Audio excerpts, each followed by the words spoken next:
New Mooring container terminal NCT এবং Chittagong container terminal সিসিটি Dubai ভিত্তিক DP ওয়ার্ল্ডকে ইজারা দেয়া নিয়ে ফের উত্তপ্ত হয়ে উঠছে দেশের প্রধান সমুদ্রবন্দর চট্টগ্রাম। বিষয়টি নিয়ে প্রধানমন্ত্রীকে অবহিত করতে এরই মধ্যে চট্টগ্রাম জেলা প্রশাসকের মাধ্যমে স্মারকলিপি দিয়েছে আন্দোলনকারীরা। আর ইজারা প্রক্রিয়া থেকে সরে না আসলে ধারাবাহিক আন্দোলন এবং বন্দর অচল করার হুঁশিয়ারি দেওয়া হয়েছে। চট্টগ্রাম থেকে মৃন্ময় বিশ্বাসের প্রতিবেদন।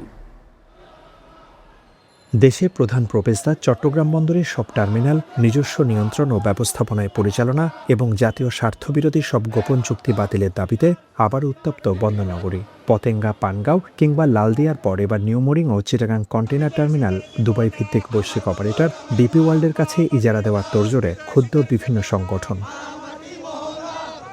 আন্দোলনকারীরা বলছেন, এনসিটি ও সিসিটি দেশের নিজস্ব অর্থায়নে নির্মিত জাতীয় সম্পদ। দীর্ঘদিন ধরে দেশীয় ব্যবস্থাপনায় টার্মিনাল দুটি সফলভাবে পরিচালিত হলেও এখন তা বিদেশি প্রতিষ্ঠানের হাতে তুলে দেওয়ার প্রক্রিয়া চলছে। এতে রাষ্ট্রের বিপুল পরিমাণ রাজস্ব ও বৈদেশিক মুদ্রা বাইরে চলে যাওয়ার বড় ঝুঁকি তৈরি হবে।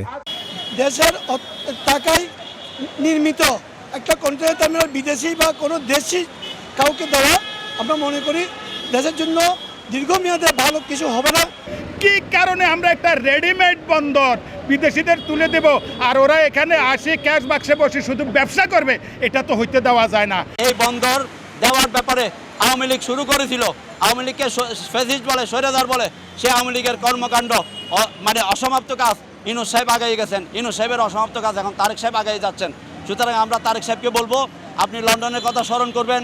লন্ডনে এই আন্দোলনের প্রতি আপনি একাত্মতা ঘোষণা করেছেন।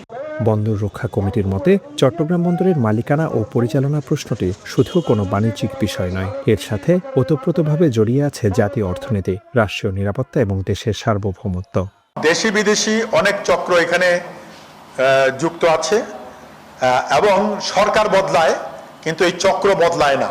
এই হ্যান্ডলিং চার্জটাকে ইতিমধ্যেই বাড়িয়ে দেওয়া হয়েছে। ইতিমধ্যেই মানে কেন, যাদের কাছে হস্তান্তর করা হবে তারা যেন এসে বলতে পারে যে এটা আগে বাড়িয়ে দেওয়া হচ্ছে। এই বাড়িয়ে দেওয়ার কারণটা হচ্ছে তারা যেন অতিরিক্ত মুনাফা করতে পারে। সেই পথটাকে এখনই তৈরি করা হলো। সেই পথটাকে তৈরি করা হলো। এই বৃদ্ধির কারণে আমদানি এবং রপ্তানির কারণে প্রত্যক্ষভাবে আমরা ক্ষতিগ্রস্ত হই সাধারণ মানুষ। দাবি আদায়ে প্রতিদিনই চলছে বিক্ষোভ ও মিছিল সমাবেশ।